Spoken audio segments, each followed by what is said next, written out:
was started by young men who studied in Oxford. So, how these people inspired the other men to help the poor people. So, as a result of this movement, it had a very good impact on church, on religion, on literature, as well as the helping nature of man. Due to industrial revolution, people clustered around the industries. So already you have seen industrial revolution. As a result of industrial revolution, many people who stayed in villages, they came in search of work in factories in cities. So as a result of this industrial revolution, people clustered around the industries, and because of this little sanitation and how the people suffered from ill health, in sanitary conditions, they suffered from ill health. So during the 18th century, that period, it's just many infectious disease were there. One among them was that smallpox, and many people died out of this. So at the time, Edward Jenner discovered vaccination. Nearly 154 hospitals were established during this period, and humanitarians like John Howard and Elizabeth Fry, they worked for the improvement of lot of prisoners. So Edward Jenner, you remember that already, you'd have heard about the scientist who discovered vaccination to eradicate smallpox. And nearly at that time, 154 hospitals were established, and humanitarians like John Howard and Elizabeth Fry, they worked for the improvement of lot of prisoners. General Oglethorpe, say he was the founder of the new colony of Georgia in America, and he not translated, sorry, he had taken this transferred, he had taken the debtors who were there in the prison in England, and they were taken to America, he settled these debtors in Georgia, which was the new colony which was founded by General Oglethorpe. General Oglethorpe was a humanitarian. He established a new colony called Georgia in America, and this Oglethorpe, who was a humanitarian, he had taken the debtors in English prisons to Georgia, and he helped these poor debtors. And William Wilberforce, and he was the one who started that anti-slavery movement. See, the ships which carried the cargoes with cotton good to Africa, and they exchanged these goods for Negroes. So this William Wilberforce, he fought against the slavery movement, how the Negroes were treated as slaves, and they purchased these Negroes by selling the cotton and other cargoes to Africa. So this William Wilberforce, he fought against the slavery movement. So he started anti-slavery movement. In 1905, a commission was appointed to reduce the unemployment problem. The labor exchange and state insurance scheme was introduced. So how the labor exchange, they exchange the labor, and how the state insurance scheme was also introduced. So William Booth, he started the Salvation Army in order to reduce the sufferings of this workers in the factory. Salvation. He wanted to bring some salvation, or the what's that called? The happiness to the poor people who were suffering according to the act. So he started the Salvation Army in 1865, and again Blue Ribbon Army, which was started during that period. So what do you mean by this Blue Ribbon Army? So movement was started for the eradication of drunkenness. So they considered this drunkenness as a big social evil. And this William Booth was also, see, he wanted to eradicate completely this drunkenness. So it was considered to be the big social evil. And this total abstinence pledge wore, these people who took this abstinence pledge, they wore the blue ribbon. That's why they were called the members of the Blue Ribbon Army. They abstained themselves from drinking. So totality, that's what teetotalism, it's called teetotalism. And movement started for the eradication of drunkenness, a big social evil known as teetotalism. And Hogarth and George Cruikshank, they drew the pictures in order to make the people understand the bad effects, the evil effects of the drinking habit. So Sir William Ashley Cooper focused his attention of the authorities, and in 19th century the House of Commons made trade unions legal. So how the proper facilities to be given to the workers also. So in 19th century, House of Commons made this trade unions legal. Till then, so they had the trade union, but they were considered to be illegal. But according to the efforts taken by this Sir William Ashley Cooper, how the House of Common itself had made this trade unions legal. So now coming to this Victorian England. So you should remember the Reform Bills. It's a very, very famous as well as a very important chapter in social history, epoch making, what's it called, reform bills were passed during Victorian England. So there were four reform bills. So result of political evolution, result of political evolution, the growth in politics, parliamentary democracy was there, and nearly a century, it took nearly a century for the right to vote to all adults. The government or the parliament took nearly a century to give the right to vote to all adults. So these are all some of the results of political evolution. You're going to see what are the results hereafter. Now, reasons for reform bills. What are the causes for reform bills? So, defective principle of distribution of seats in parliament. So, that's one of the reasons. A defective principle, they had followed certain principle of distribution of seats in order to select the members of the parliament. So it was found to be defective. So they wanted to bring some change in this distribution of seats. And for each borough and county, only two representatives were sent to the parliament. For each borough, just like district, we say, we have districts, just like that in England, they had that borough. For each borough and county, only two representatives were sent to the parliament, were elected and sent to the parliament. And migration of people to industrial towns due to industrial revolution, the same number was followed. So many people, they migrated to industrial towns in order to have some work in the factories. But even after that industrial revolution, the same number had been sent, that same number of members had been sent to the parliament. So no representation from the industrial cities. Only from borough and county, two members were sent. But during the industrial revolution, many people migrated from villages to the towns, but there was no representation from industrial cities. So that's why defective principle of distribution of seats. And tenant farmers holding the land for long leases did not have right to vote. For long time, they were having that leases, the tenant farmers, they had taken the land for leases. And these people, the tenant farmers, they did not have the right to vote. And freeholder having an income of 40 shillings a year.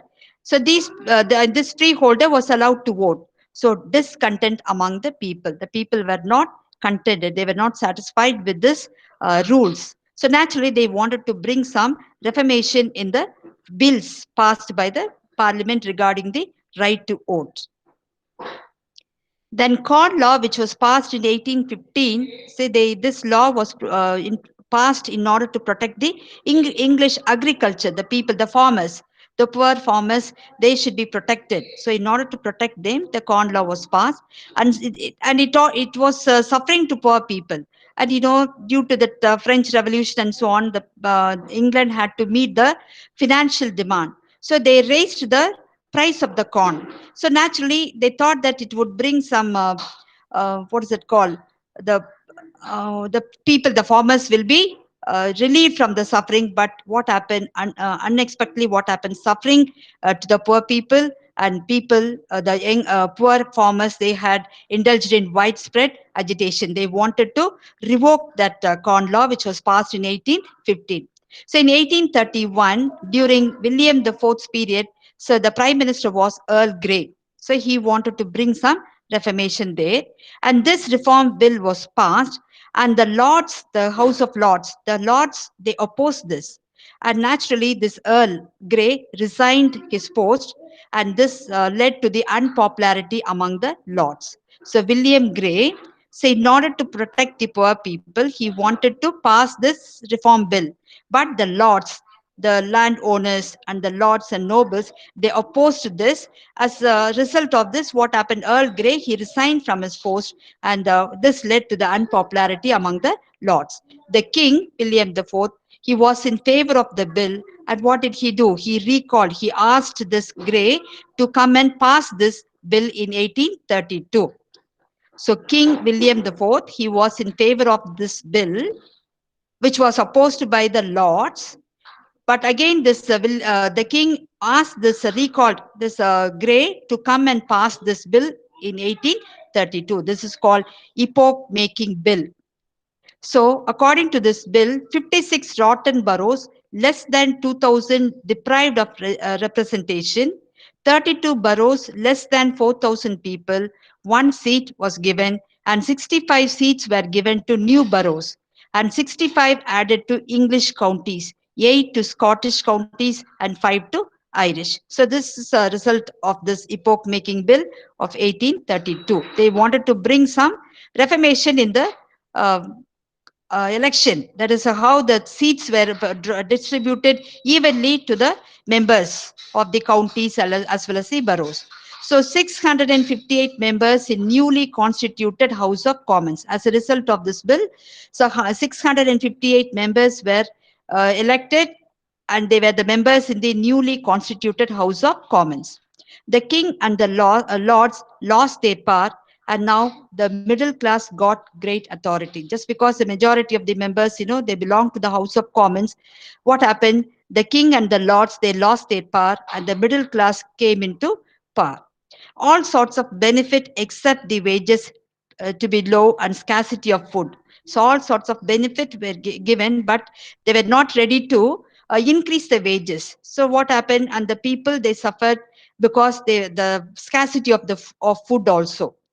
And by the time new party, which is called the Chartist movement, Chartist, they arose, and it had a great influence on working class. So this new party, which is named Chartist movement, and how this had a great influence on working class people. So they wanted to help this working class community. So this new party planned to have six demands. What are the six demands? They insisted the parliament to think about the six demands. Manhood suffrage. The adults should be given, all adults should be given the right to vote, and vote should be made by the secret ballot.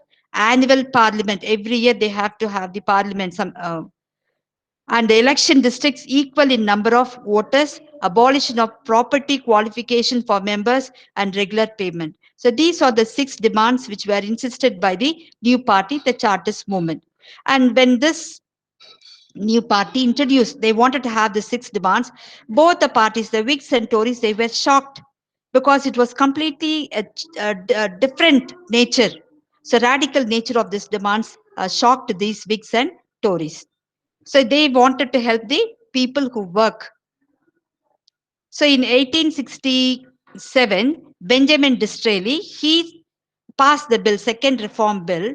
According to this bill, the franchise was given to all male householders and workmen in towns. So as a result of this new Chartist movement, now what happened? In 1867, Benjamin Disraeli, he passed its second reform bill. And according to this bill, the franchise, the right to vote was given to all male householders and workmen in towns. So in 1884, the Third Reform Act, at the time when this act was passed, Gladstone was the Prime Minister. So according to this act, franchise was given to householders in counties also, not only in town but also counties. And England was divided into electoral districts at the time after the passing of this Third Reform Act in 1884. England was divided into electoral districts. And what happened? The power of controlling the government was passed over to the people. So now even from the districts, the members were elected. So what happened? The increase in the number of the members of the House of Commons. What happened? The power of controlling the government was passed over to the people. And the Third Reform Act, that's what passed over to the people, and Britain became democratic. So it was the time when England became democratic because the power was handed over to the people, because the number of members elected in the parliament raised in the House of Commons. So in 1918, the Fourth Reform Act was passed. According to this act, the right to vote was given to all men aged 21 and women aged 25. Even women were given the chance to elect the members. So they were given the right to vote. So women aged 25 were given the right to vote. And now you can see this was the time when equality of woman to man was officially acknowledged. So in 1918, Fourth Reform Act was passed. According to this, the right to vote was given to all men aged 21 and women aged 25. And remember that this was the first time in the history of England how the equality of woman to man was officially acknowledged. So now coming to this Victoria, Queen Victoria, you can it's a very important period, era. So in 1837, Princess Victoria became the queen at the age of 18. When she was 18 years old, she was made the queen. She was assisted by her husband, Prince Albert, and not only her husband supported her, but also the Archbishop, the Chancellor, everyone helped this Victoria to rule because she was at the tender age. And her reign was the longest reign. She ruled England for nearly 64 years.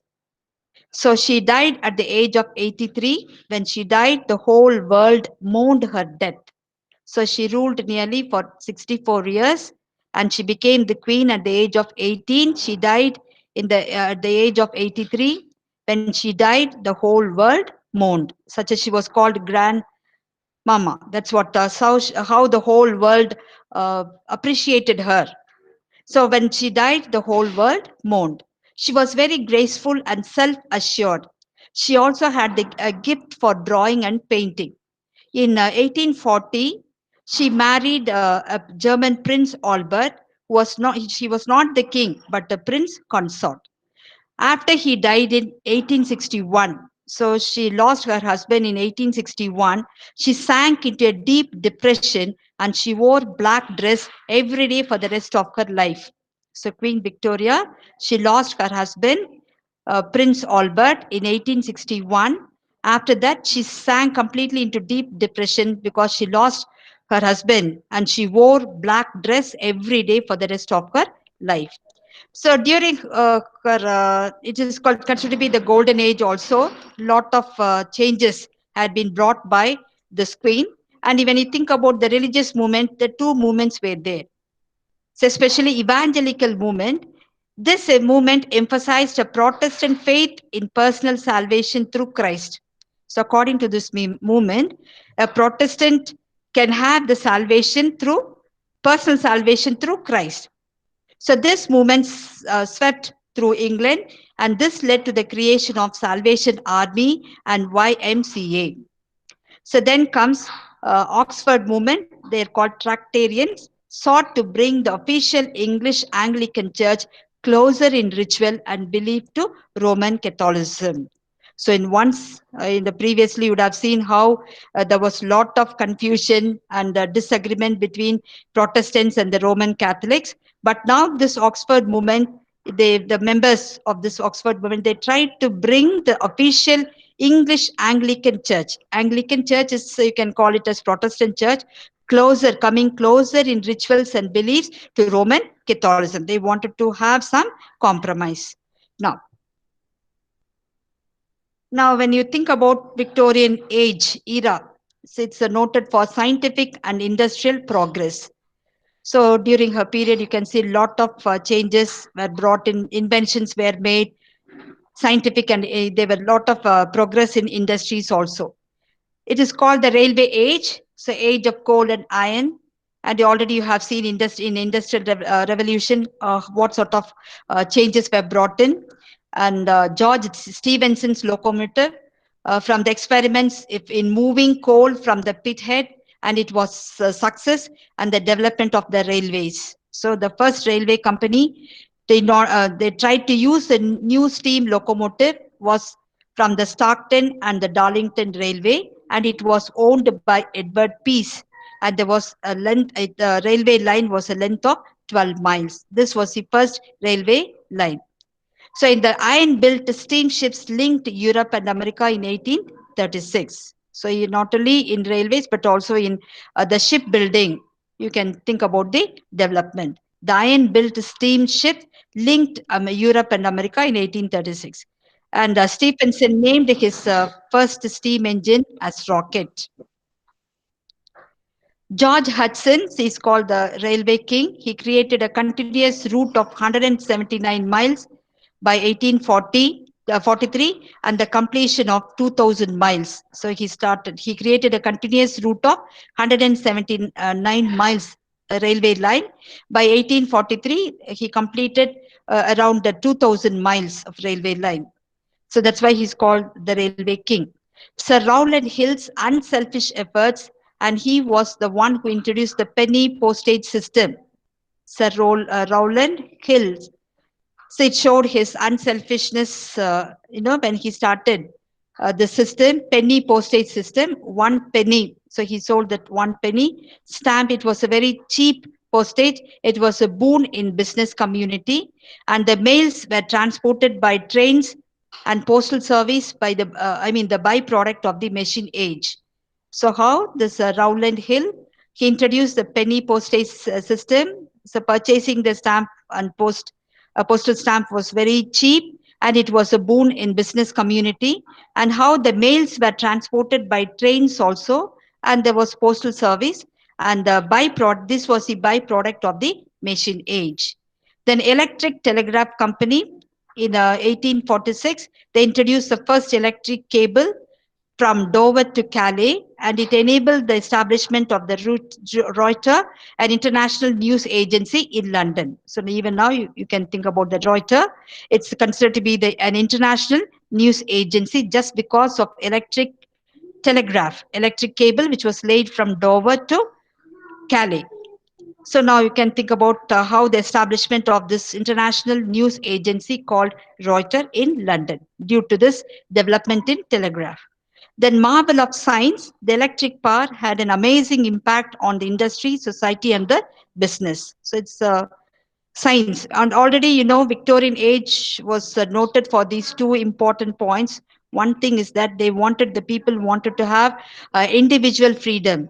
See, that's why when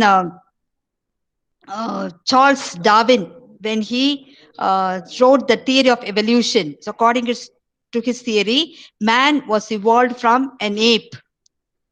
So how till then people believed man? Ma'am, excuse me, ma'am. Okay, uh, uh, not audible. Ma'am, voice breaker, ma'am. அப்படியா? Ah, 1 minute. okay. Voice. 1 minute. இல்ல Okay. Sir, இங்க கிளியரா தான் கேக்குதுங்க sir. Okay, okay, Gati. கேக்குதா? Yes, ma'am. கேக்குதுங்க ma'am, கேக்குது. ம்? just okay. குருநூல்ல இருக்கிற எனக்கு நல்லா கிளியரா கேக்குது Bala. Okay, ma'am. Okay. Okay, okay, Now okay. okay. Thank you, thank you, thank you. Okay, ma'am. So remember that Victorian, when you think about Victorian age, you have to remember the 2 points, very, very important points. One thing is that people wanted to have individual freedom. So until then, they believed that God is the creator, was the creator of man. But once when Charles Darwin introduced the theory of evolution, and according to this theory, man was evolved from an ape, the people, many people who were also religious, they lost their faith in God. So they wanted to have freedom of speech, freedom of thinking, and so on. And not only that, it was a period when lot of scientific inventions were made. So how the people developed not only in their what's it called, they had that faith in what is it called, you can think about how Charles Darwin, I wanted to give important emphasis on this. Charles Darwin's theory, so, next slide you can see, Charles Darwin's theory of evolution brought a change in the thinking aspect of man, and how he wanted to have freedom, individual freedom. They did not want to be under the subservient under any power. That's what. So the marvel of science, the electric power had an amazing impact on the industry, society, and the business. The invention of electric light by Swan, an Englishman, and Edison, an American, The telephone by Graham Bell, gramophone, and the typewriter brought in sweeping changes in the living style of the people, and even camera, which was invented at the time, it was very useful in taking photography and so on. And this was a delightful memories for so many people. And the two key industries of the new world, mining and engineering. So these were the very important key industries of the new world according as a result of industrial revolution. Two important industries, mining and engineering. Coal, iron and steel trade flourished, and the mechanics were well paid than the factory workers. So how the mechanics who work in all these factories, they were given more wages than the factory workers, mining and engineering. Then coming to medicine, medical field, the chloroform, which was invented by Dr. Simpson, and how it was very useful in making the surgery painless. You would have you would have understood about chloroform. So how at the time, this Dr. Simpson had introduced this new medicine, and how it helped in the surgery. So Sir Ronald Ross, he discovered the cause for malaria and its cure. And Charles Darwin, The Origin of Species, shocked to the traditional thinking people. So now, during the Crimean War, Miss Florence Nightingale, with a group of 38 co-workers, rescued the wounded soldiers in the hospital at Scutari. So it was a time when Miss Florence, who was from a rich family, she wanted to help the soldiers, and she, with a group of 38 co-workers, she wanted to rescue the wounded soldiers who were admitted in the hospital at Scutari. And she became the founder of modern nursing, and she opened the Nightingale Training School for Nurses in 1860. So when coming to literature, it's a very golden era of literature. You can see lot of development in the literary genres also. Many poets like Tennyson, Arnold, Arnold and Matthew Arnold and Robert Browning. And prose, when you think about prose, Carlyle, Ruskin, novel, Charles Dickens, so many novelists, Hardy, and history also, and painting. All these changes were brought in literature also, and it produced in large quantities. Many works of literature as well as historical works and painting were produced in large quantities during this period.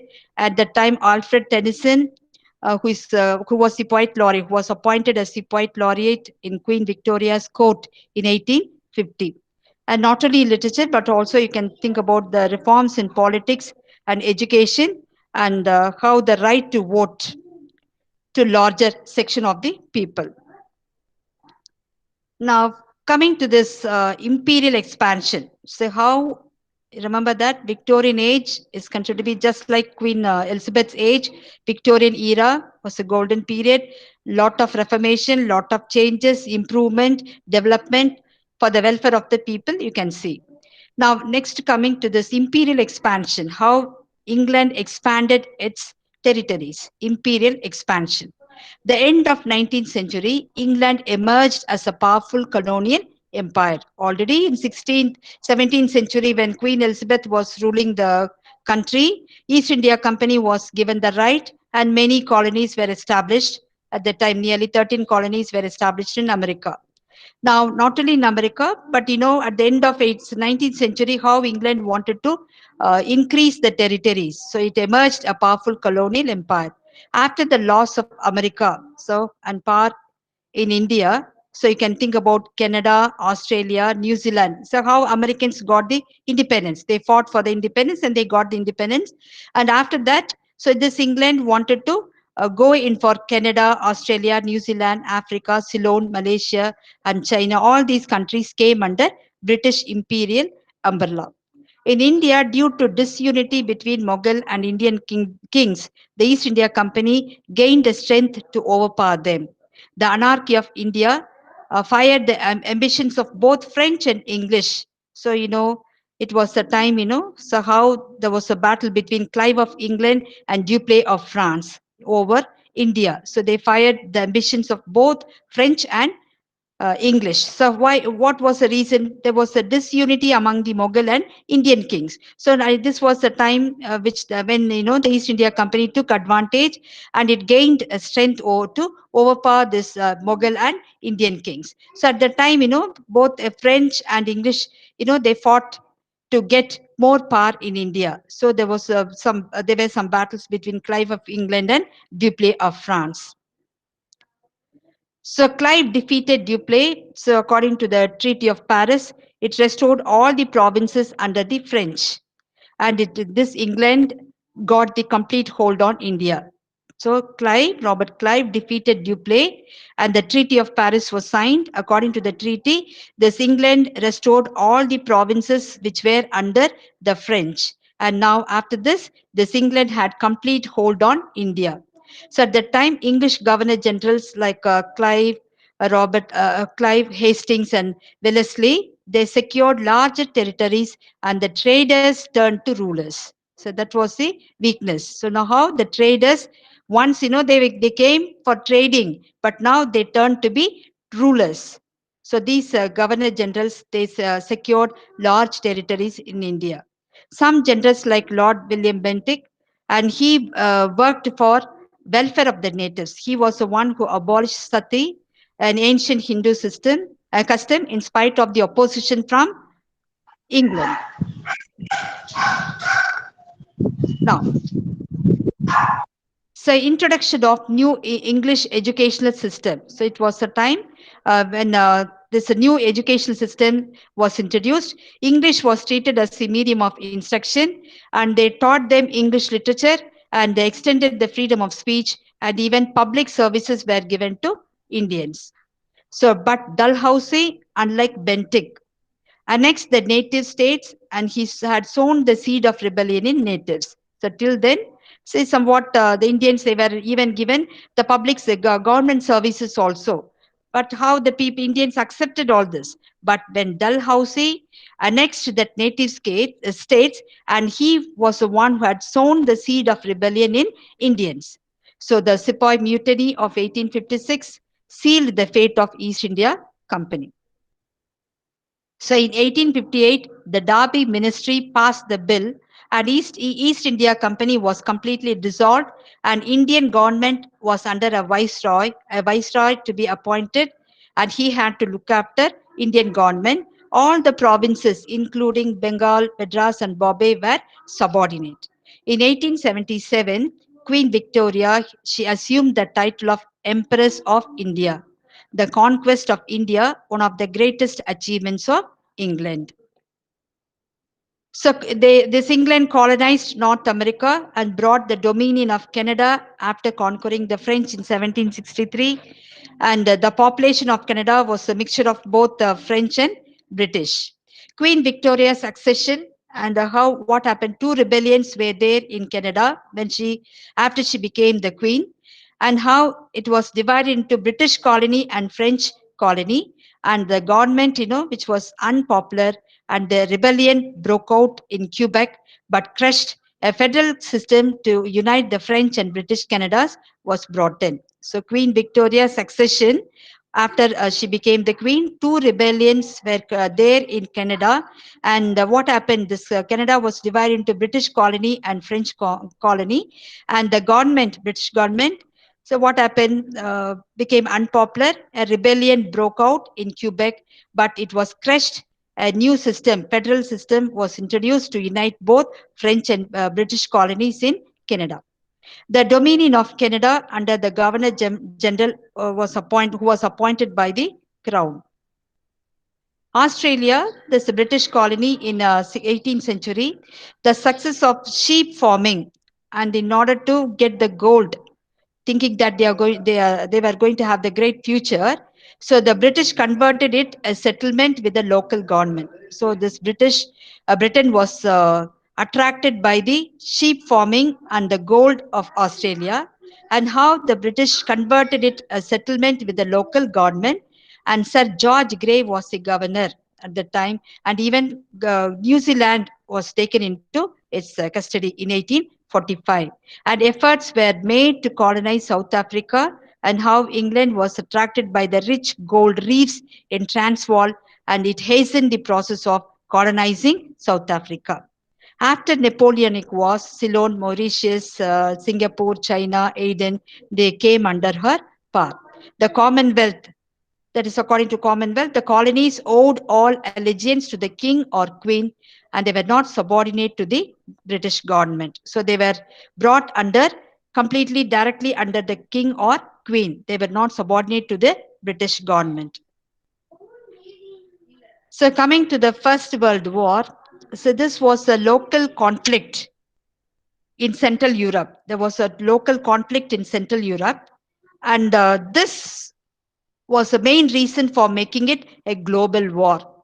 So according to this global war, what happened? The world was divided into two groups.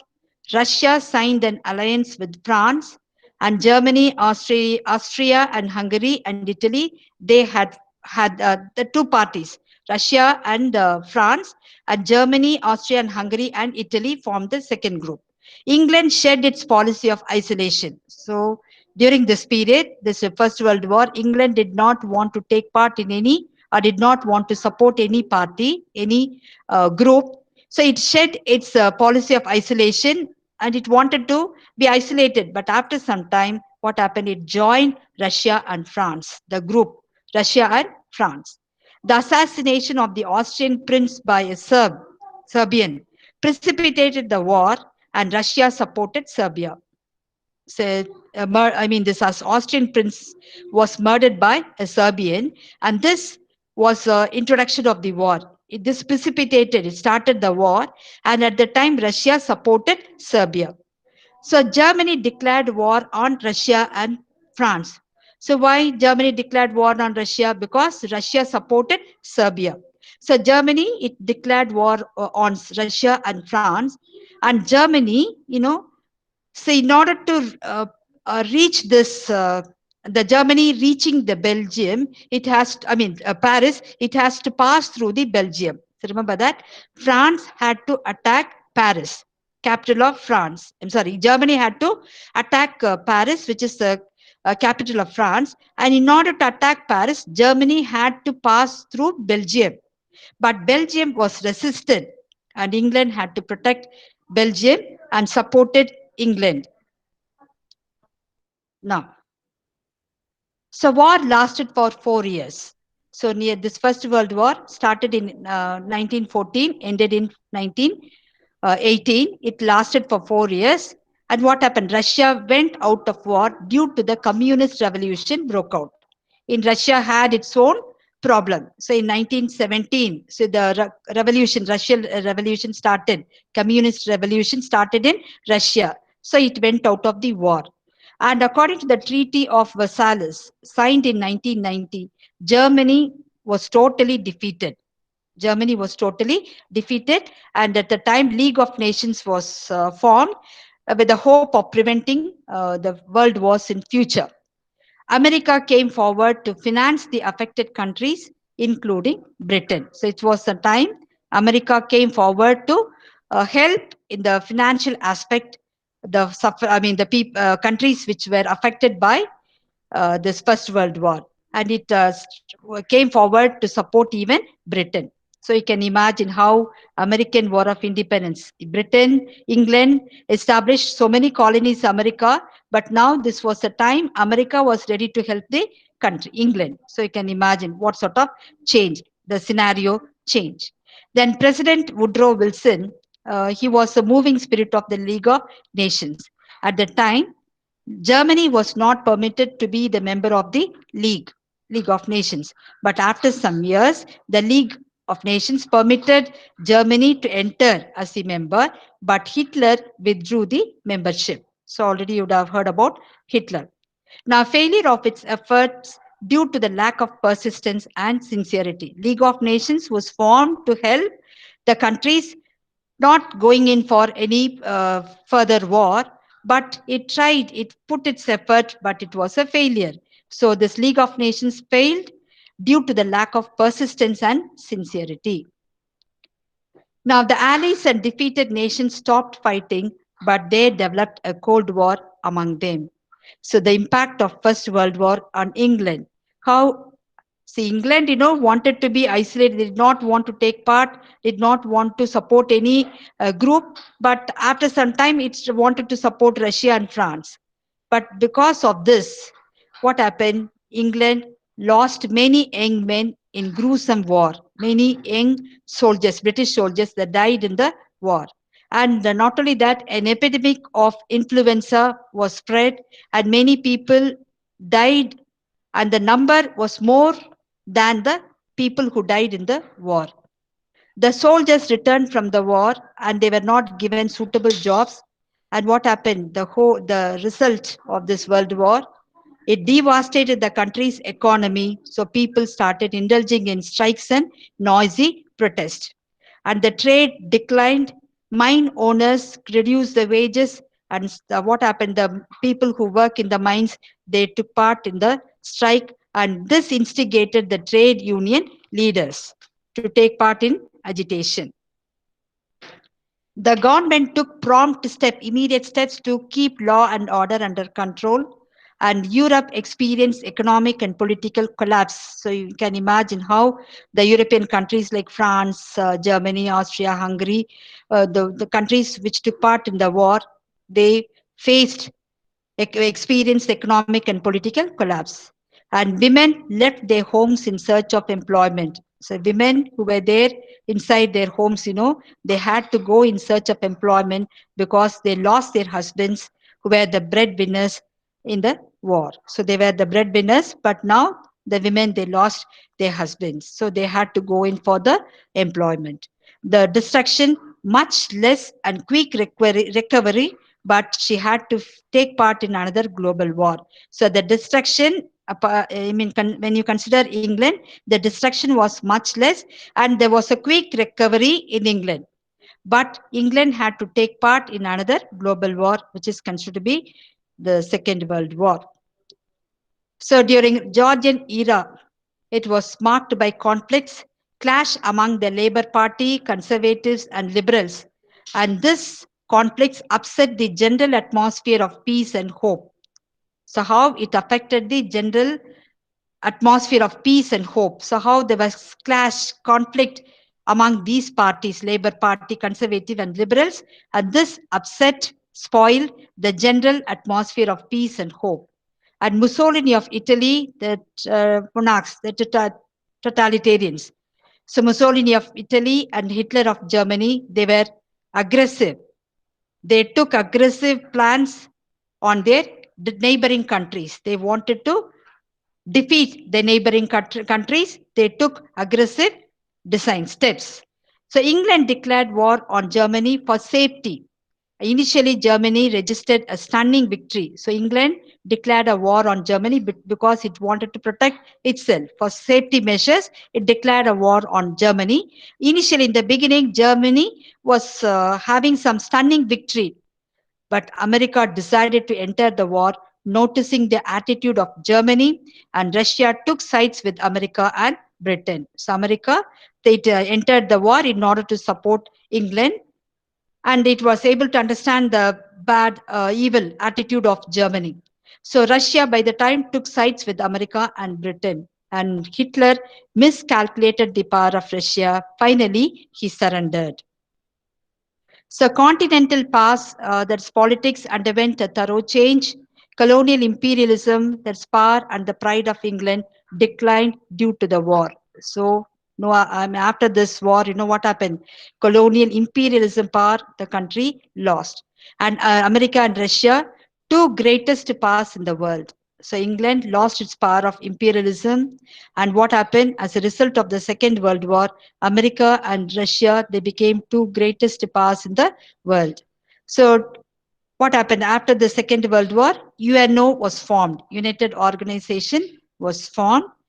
And the gain of the war, so as a result of the war, the greatest dent in the financial reserves of England. So there was a greatest dent, how the financial reserves were completely affected by the Second World War. When you think about the England, the new Commonwealth came into existence. No more you can call it as England Parliament and so on. It was called Commonwealth country. It was democratic country. The concept of the welfare state and the Commonwealth, that's England, considered the necessity to give importance to the welfare state. So how the society should be given more importance, how it should help the poor people. So the concept of the welfare state, it was a necessity at the time to concentrate on internal growth and rehabilitation. So world was, brought about holocaust of innumerable lives. So many people died. So normal life was completely paralyzed. In 1918, with the efforts of Woodrow Wilson, President of USA, League of Nations was established to prevent the recurrence of war. But within 20 years, a more fierce war broke out. In 1945, a more effective world body, UNO, United Nations Organization, was formed in order to act as a mediator between warring nations. So, effects of the World War. So, you can think about the social leveling up. Uh, so, how there was no difference between rich people and poor people. So, social leveling up. Wealthy upper class people could no longer enjoy all the luxuries due to many taxes, because the taxes were levied, and the people, upper class people, they have to pay all these taxes and so on. So mass production of clothes and improved purchasing power, educational institutions, and it had to, I mean, the institution had to act as a role in realizing the social goal of a classless society. So this was just a picture I have shown regarding the First World War. Now, coming to welfare state, the government passed a number of acts to ensure social security and welfare of the people. So till then, this England took part in First World War and Second World War. It experienced a lot of financial sufferings and so on. So now this England considered, and it wanted to give importance to social security. It wanted to protect the people of its own, this country. So the government passed a number of acts to ensure social security and welfare of the people. And in 1945, the Labour Party, with the Clement Attlee as the Prime Minister, he passed many acts to ensure social security and welfare of the people. Family Allowance Act was passed to families with the two or more children, and National Insurance Act in 1946, and the help was given even to retired in the form of the retired people in the form of pension. A National Health Service Act helped the people by giving the medical help. A National Assistance Act was passed, and in order to give some educational facilities to the poor people. And Slum Clearance Act and Housing Corporation Act were also passed. So now we are just coming to the end of this social history of England. See, this you should remember, Irish problems since 1940. This is completely separate chapter, but you know how you should remember that Irish rebellion. Do you remember this W.B. Yeats had written a poem called Easter 1916, where he has brought out the Irish people, how they took part in the rebellion and so on. Since the time of Tudors, Ireland was a headache to England. The governments, it was antagonistic feeling between England and Ireland. So even from the time of Tudors, there was a misunderstanding between England and Ireland. So a promise was made to grant home rule for Irish, but the outbreak of the First World War, the home rule was not enforced. So this British Parliament promised to give home rule for Ireland, but because of this World War, this home rule was not enforced, was not brought to force. So the war prolonged, and there was a disunity between Catholics and of the South and the Protestants of Ulster. So the Nationalist Party lost its hold, and the new movement, the Sinn Féin movement, was started, and it was more militant and demanded immediate independence, and it raised a rebellion in Dublin. Dublin is the capital of Ireland. That's called Easter Rising, and it was suppressed with a heavy hand. They were not able to get victory, even though they took part in the rebellion. So in general elections 1918, the Sinn Féiners won all the seats in Ireland. They elected members in Dublin, and the Griffith and Collins, they were their leaders, and they wanted to declare to have their own Republican government, and they called this Dale Edmund. They elected members, in Dublin, and these two men, they were the leaders, and they wanted to have republic. And the British government, two parliaments, British government gave the permission to have the two parliaments for Ireland, one at Dublin and the other at Belfast. The Protestants accepted the offer, but the Catholics, they did not agree. So the riot broke out, and British forced these blacks and tans to put down the revolt. Lloyd George, see, he signed a treaty. I mean, he established that treaty, and it was signed by Arthur Griffith and Michael Collins in 1921. According to the treaty, so both these leaders, they agreed to set up an Irish Free State. So, but the Irish leaders strongly resisted under the leadership of Eamon de Valera. So another civil war broke out.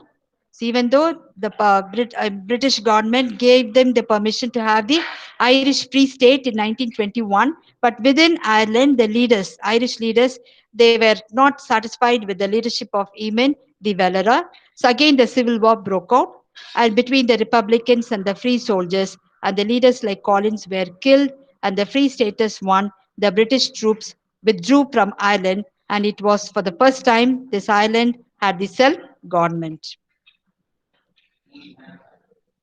Shall I continue?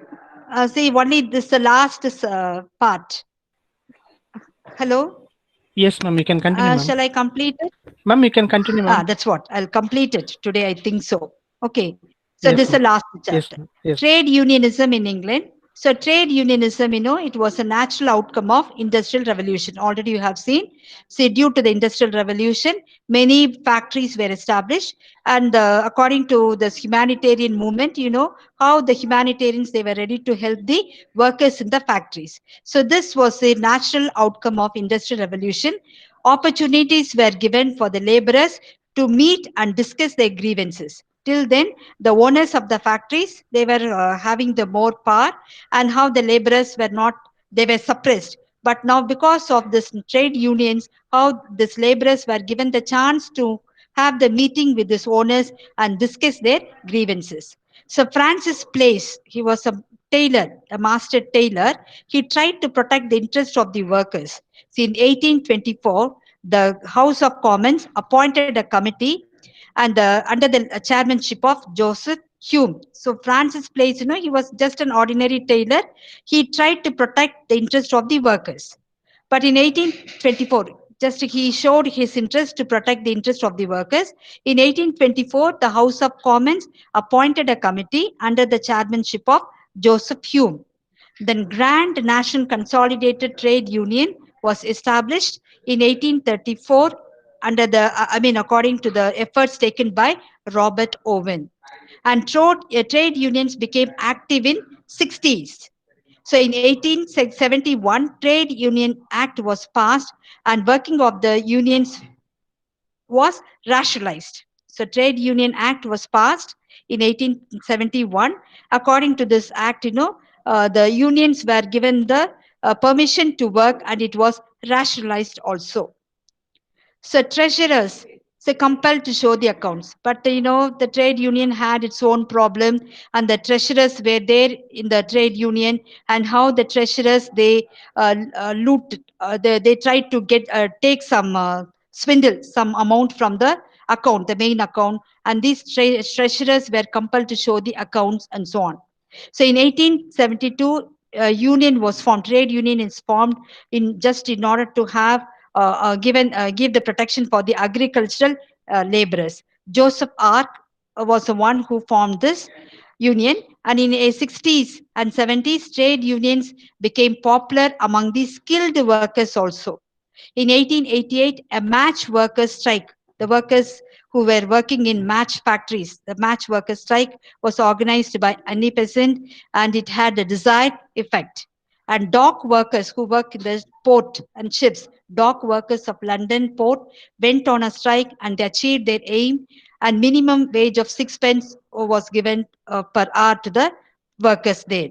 In 1871, the first railway union was formed, and the pity, just because it pitied the railway uh, workers and how railway companies did not recognize the unions, this trade union, I mean this railway unions. But in 1871, the first railway union was formed. The Act of 1921, it made compulsory that railway service to be represented by trade union. In the beginning, their owners, I mean what is it called? The previous slide you have seen, the railway companies in it, they did not recognize the unions. But the Act of 1921, it made compulsory to accept the trade union in the railway service. But in the beginning, they did not accept. But according to the act, it was made compulsory that railway service to be represented by the trade union. And white collared employees like doctors, lawyers, journalists, and bank clerks and actors, they formed their own trade unions. So the trade union movement, say, was formed. It helped, but it had some harmful workers. They thought that it should not be harmful, not to be harmful, and workers work little but demand more payment. And this was an unhealthy attitude, but it affected and retarded the progress of the nation. But the trade union movement, it had checked all these things, and they tried to take or have the progress of the nation. So if they had avoided this harmful effect of the trade union, so how the workers, they worked little but they demanded more payment, and this was an unhealthy attitude, and this would have affected or retarded the progress of the nation. But this trade union, the trade unions, they tried to avoid all these harmful effects. Now that's the last slide, the previous slide. So almost I covered the important topics in social history of England. Okay, my presentation is over. Now you're going to have the series of the kings and the queens who ruled the country, the successes of English throne from the beginning. See, from Julius Caesar period till now, you can see the successes of English throne. Shall I just give the explanation, or just to see the slide and you can understand? So first inhabitants, pigs, brushing up of this social history. First inhabitants, who were the first inhabitants of this Britain? Pigs. They were of low intellectual. They were called Britons. That's why the country was given the old name Britain. And they were from the Celtic race. In 55 BC, Julius Caesar invaded and this country, thinking that he wanted to take the wealth of the country on seeing the fertility of the soil and innocence of the people. The Romans settled in England for nearly 400 years. And this was the time they preached this Christianity and Latin. So the people, they were interested in learning Latin also. The middle of 5th century AD, Germanic tribes, the Angles, Saxons, and Jutes, they established 7 kingdoms. Alfred the Great, he established 7 kingdoms: Kent, Essex, Sussex, Wessex, Northumbria, East Anglia, and Mercia. And Danes and Normans invaded England, and the Dane law was a treaty of Dane law was signed. According to that, southern part of England was given to natives, and the northern part was where part was given to Danes and Norsemen. And Alfred the Great was an Anglo-Saxon king. He ruled the country from 849 to 899, and from 899 to 1042, and the country was under the rule of Danes. And Edward the Confessor, from 1042 to 1066, he was a great grandson of Alfred the Great. And he was the one who built that Westminster Abbey. In 1066, William of Normandy from France. Normandy was a place from north, and William, he came from north, I mean the Normandy, and he wanted to conquer England, and that's a conquer of England in 1066, and he was the one who introduced the feudal system. And William II, he was a cruel king. Then after that, Henry the First, William II's younger brother, he ruled the country from 1100 to 1135. Then comes Stephen of Anjou. So already I have given all these things, just brushing up. Now 1135 to 1155. Then comes Henry the Second, brother of Stephen. Only during his period there was a misunderstanding between Archbishop Cantor, the Thomas Becket, and King Henry II. You would have studied that murder in the cathedral, how Thomas Becket was murdered by the king's soldiers and so on. Then Richard the First, son of Henry II, he was considered the Lionheart. Then King John, brother of Richard the First, his period was a period of misrule. Henry the Third, the eldest son of King John. Then Edward the First, son of Henry the Third. Edward the Second, son of Edward the First. Edward the Third, during his period, 100 Years' War between England and France started. So it was not continuous war, but the 100 Years' War between England and France started during his period. Richard II, he was a son of Black Prince, eldest son of Edward III. Now coming to this war between Lancastrians and Yorkists, so towards the throne. So they were fighting for the throne, English throne. Lancastrians, they came from John of Gaunt, Duke of Lancaster. He was the third son of Edward III. Three kings were under this dynasty: Henry the Fourth, then Henry the Fifth, and Henry the Sixth. Yorkists, they descended from the Duke of York, another son of Edward III. And according to this, you can see these three kings were there under this Yorkist: Edward the Fourth, Edward the Fifth, and Richard the Third. Then the Wars of Roses. So Richard the Third usurped, and it was opposed by both Yorkists and Lancastrians. So Richard the Third, Edward the Fifth's uncle. So Edward the Fifth was only very small. He was only 10-year-old or so. So this Richard the Third, he was Edward the Fifth's uncle. He usurped the throne.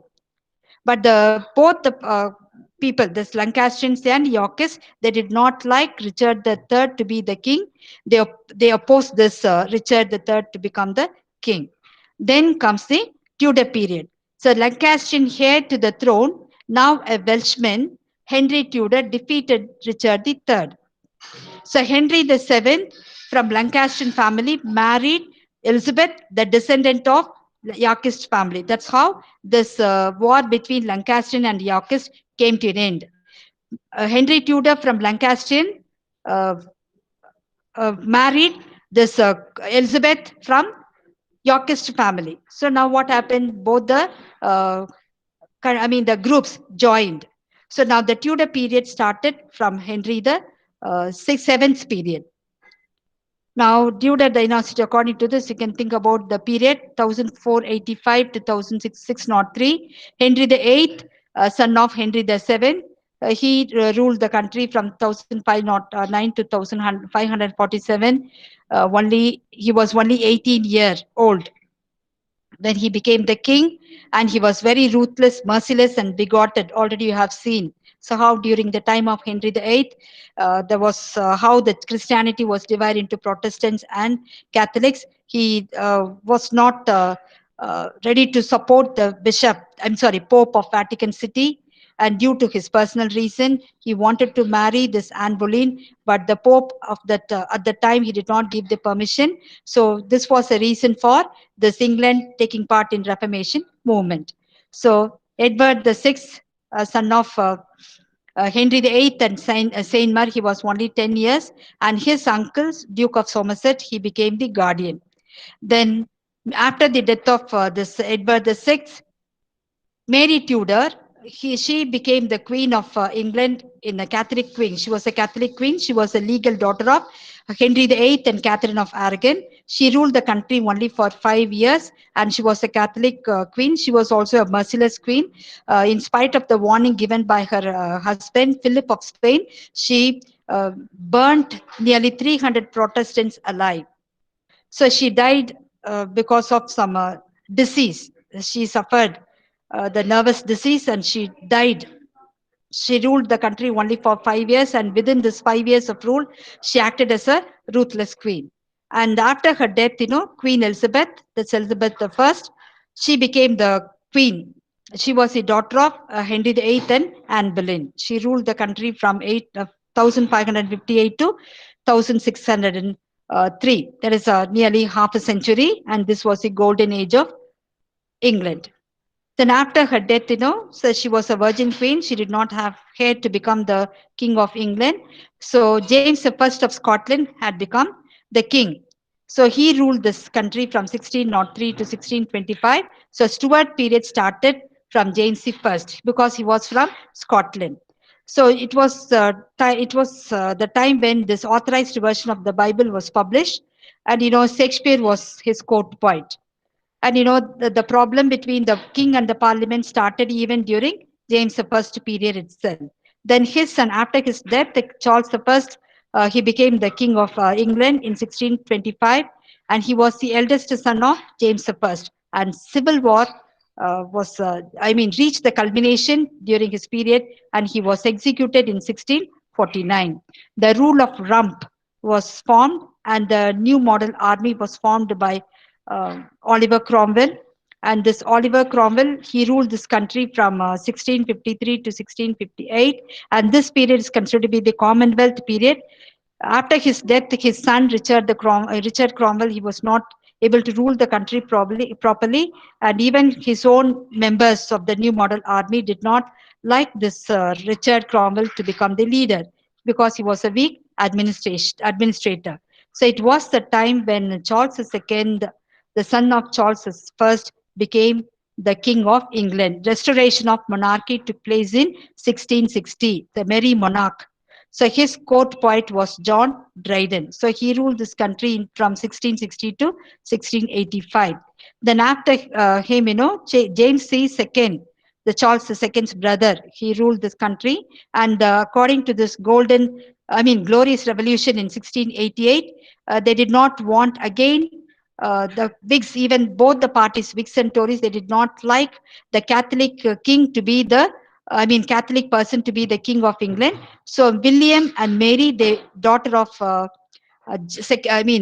daughter and son-in-law of James II, were invited to rule the country. And Mary, sister of Anne. Mary was a sister of Anne.